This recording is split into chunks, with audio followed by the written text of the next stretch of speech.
Welcome to today's lesson. We're going to be doing a beautiful question, from a beautiful topic, a topic of variation. So this topic is one of the simplest topics which can enable you to get good marks from it, right? So it's promising you already how many marks? 4 marks from this beautiful question. So in today's lesson, I'll just show you exactly how you're supposed to get the 4 marks from this type of a question, right? Without wasting time, let's see what we can do. Okay, so solving, right? So we're told to say y varies direct as what? The square of x. So this means that y varies direct as the square of x. Okay, when y is equal to what? 96 and x is what? 4. So this is it. So they're now saying we should find the value of the constant k, right? So what it means that you're going to be using this same thing here to come up with the answer for this question. So this is how you do. So we first of all copy it and turn it into an equation of variation. This is what you do. You say equals, then you say constant k and then the square there. Now to answer the first question, you use the data from what you are given here. So y, you pick the value of y which is here and the value of x you put there. So this is what you do now. Y is what? 96. Then k, then x is what? Is just 4 squared, right? So you do the same. So you say both side by 4 squared, both side by 4 squared. That and that is out. So you have your k now alone, which is now 96 over 4 squared. So 4 squared is the same as what? 16, right? So 96 over 4 squared is the same as just writing 4 times 4 here, which gives you how many? 16. So here we put what? 16. Okay, so we take it down. We say k is now equal to what? 16 into 96, how many times, right?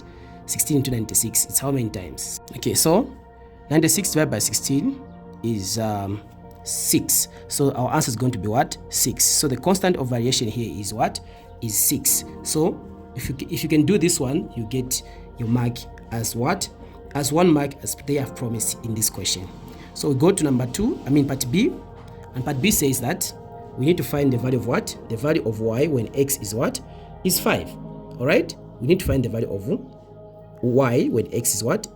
Is 5. So we go back to the equation again. We use the same equation of variation we had when we were starting out, right? So that is it. So we are looking for the value of y, and now here we already know it's 6. So it's 6 times x is what? We're told to say x is 5. So x is what? It's just 5. So you just go straight to your work and you do it again. X as what? As 5. So 5 squared. Okay, then you continue.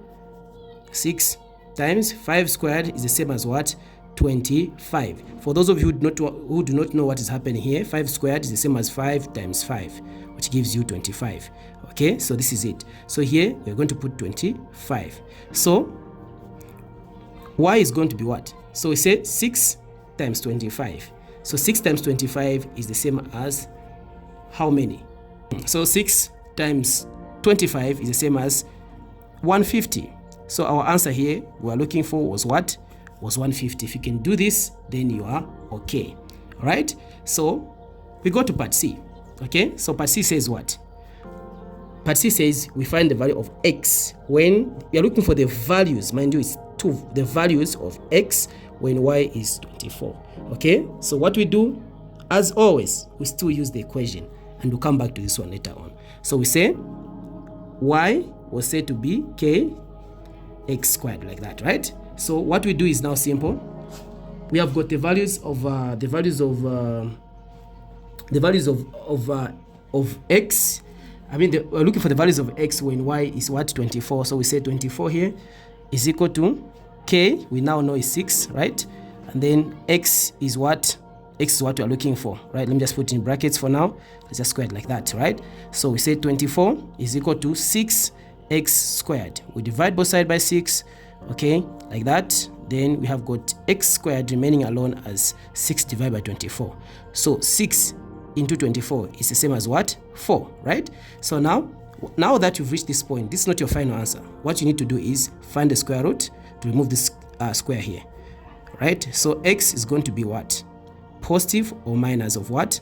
Of 2, right? So To do that now, this is not a final answer as well, so your answer is going to be x is equal to 2 or x is going to be equal to -2. That is how you answer this question. As simple as you can see, the question is not that difficult, okay? This is how you are supposed to do it, and this is what you are required to do, okay? So the first step, as usual, make sure you find the equation of variation, because it's this one which you're going to be using, throughout your work, okay? And you need to know that just like that. For now, thank you very much. See you in the next one.